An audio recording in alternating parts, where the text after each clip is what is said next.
O'zmilliy bank aksionerlik jamiyati, Malikrabot bank xizmatlari markazi hamda Said Barakatli oilaviy korxonasi bilan hamkorlikda bir kontur bir mahsulot bo'yicha Yangiobod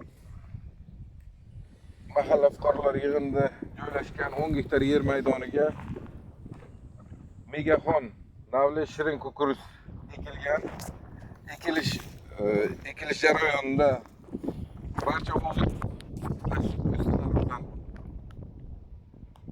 o'g'itlash amalga oshirildi. Bugungi kunda kultivatsiya qilingan.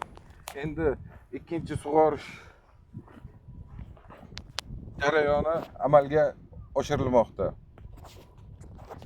Bu mahsulotimiz 2025-yil 20-sentyabr holatiga yig'ishtirilib olinishi ko'zda tutilgan.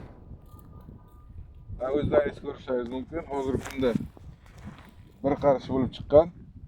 Qarishdan sal balandroq. To'liq ekinimiz unib chiqqan.